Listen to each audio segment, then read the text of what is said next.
வணக்கம். இன்னைக்கு மஷ்ரூம் பொரியல் எப்படி பண்ணலாம் அப்படிங்கிறத பார்க்கலாம். இதுக்கு எல்லா டைப்பு மஷ்ரூமுமே நீங்கள் யூஸ் பண்ணலாம். அடுத்ததாக ஒரு அடிகனமான பாத்திரம் எடுத்து அதில் 1 ஸ்பூன் அளவு ஆயில் சேர்த்துக்கோங்க. ஒரு அரை ஸ்பூன் அளவு கடுகு, ஒரு அரை ஸ்பூன் அளவு உளுத்தம்பருப்பு நம்ம சேர்த்துக்கலாம். கடுகு பொரிஞ்சதுக்கு அப்புறமா ஒரு பெரிய சைஸ் வெங்காயம் குட்டி குட்டியாக கட் பண்ணி அது கூட சேர்த்துக்கலாம். மஷ்ரூமை க்ளீன் பண்ணி உங்களுக்கு என்ன ஷேப் வேணுமோ அந்த ஷேப்புக்கு நீங்கள் கட் பண்ணி எடுத்துக்கோங்க.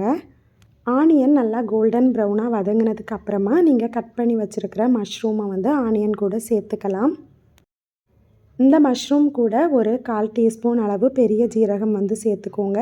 எரிப்புக்கு ஒரு 1/4 டீஸ்பூன் அளவு பெப்பர் பொடி சேர்த்துக்கலாம். இதுக்கு வத்தல் பொடியோட பெப்பர் பொடி டேஸ்ட் நல்லாயிருக்கும். கூடவே ஒரு அரை ஸ்பூன் அளவு உப்பு சேர்த்துருக்குறோம். ஒரு 1/4 டீஸ்பூன் அளவு மஞ்சள் பொடியும் சேர்த்துக்கோங்க. எல்லாத்தையும் சேர்த்து அப்படியே நீங்கள் பேன்லேயே ஒரு வாட்டி நல்லா வரட்டி விட்டுக்கோங்க.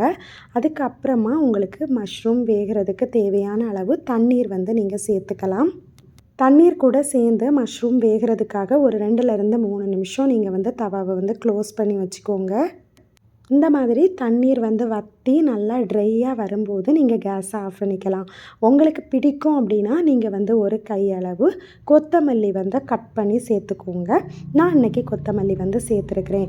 ஸோ இதோட டேஸ்ட் ரொம்பவே நல்லாயிருக்கும். ட்ரை பண்ணி பாருங்கள். இந்த வீடியோ உங்களுக்கு பிடிச்சிருக்கு அப்படின்னா லைக் பண்ணிக்கோங்க, சப்ஸ்கிரைப் பண்ணிக்கோங்க. நன்றி, வணக்கம்.